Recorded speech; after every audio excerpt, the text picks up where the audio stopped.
cannabis industry is witnessing a similar, albeit more troubling tale. Picture this, a staggering $3.8 billion, that's billion with a B, in overdue payments swaying perilously over the U.S. cannabis industry. This, according to a report from Whitney Economics, isn't just a number. It's a looming shadow over many businesses, threatening their very existence. Imagine working an entire year but only getting paid for 10 months. That's the reality for these folks. The dominoes of delay in this industry fall hard and fast. When one business stalls payments, it's not just their problem. It ripples through the entire chain. Think of it as a line of dominoes with each waiting for the one in front to move. Cultivators, the backbone of this industry, are feeling the pinch the most, while the big players owe the biggest chunk of these payments. It's the small businesses, particularly those owned by minorities, that are facing the music. This delayed payment saga is a beast with many heads. Distributors stuck in the middle don't pay growers until the retailers pay up. Processors, on the other hand, are waiting on retailers and distributors. It's a perfect storm in the world of receivables. The irony, these businesses, to stay afloat, are taking loans of eyebrow-raising interest rates, pushing them further into the mire of debt. Now, here's the kicker.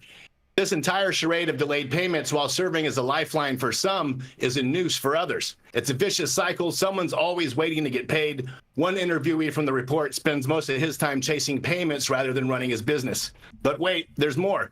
The cannabis industry, already wading through the murky waters of federal illegality, finds itself in a catch-22.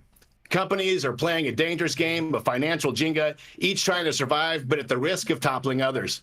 So what's the solution? Complex problem needing cooperation from all, the businesses and the governments alike. With a concerted effort, we risk witnessing a cascade of falling businesses, shaking the very foundation of the industry. It's heartbreaking, to be honest. The industry, from its inception, has been a battleground for those who truly believe in the power of cannabis. But what did they get in return? A landscape riddled with overtaxation and overregulation, and now this, a cash crunch threatening to sweep away their dreams.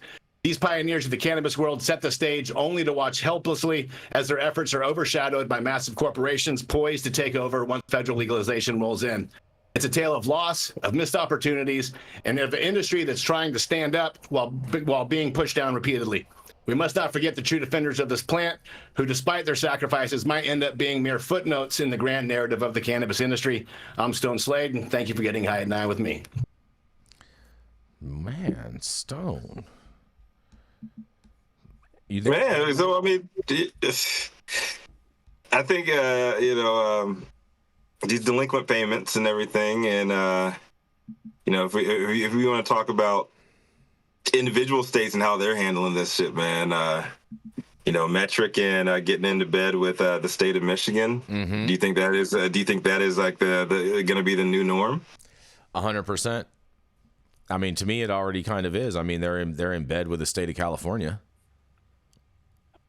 They're in bed with a whole bunch of other states too. They're in a lot of beds. Yeah, they're in a lot of cozy, a lot of feet rubbing over there in all those different states. Mm-hmm. Dirty D's going down between the sheets. Yeah, exactly. I mean, it's rough out there. You know what I'm saying? It's sad on a macro level, man. It's even more sad on a micro level from the bottom up, because these folks are trying to do the right thing.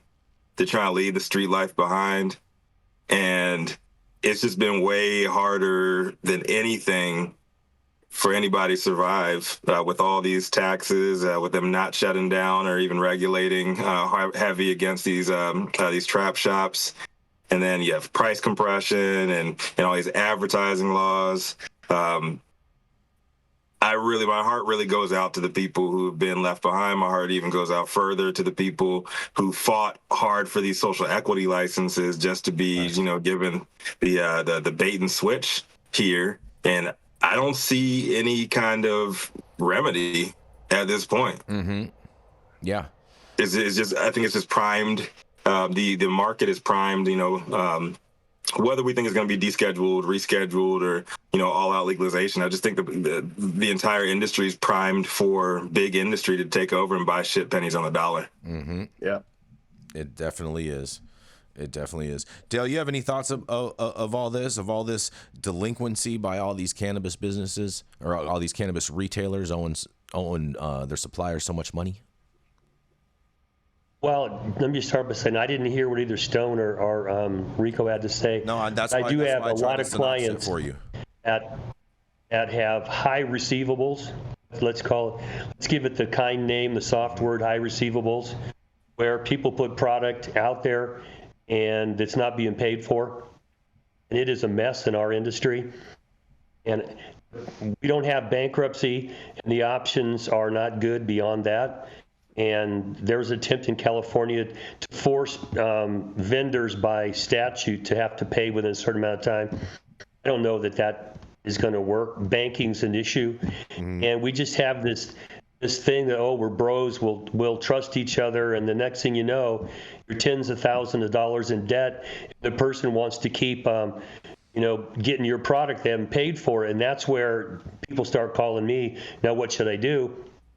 I've got a couple distributor friends of mine that, hey, you get one free one, and if you don't pay within this period of time, you won't get any more out of us. That they don't get into that situation, but it's too late. The industry's circling the drain right now over this debt load, and the tax people, they don't give two shits about you. They come in with guns and they take stuff out of your store. But if you're a vendor that's owed, vendor could be a cultivator, distributor, manufacturer, whatever.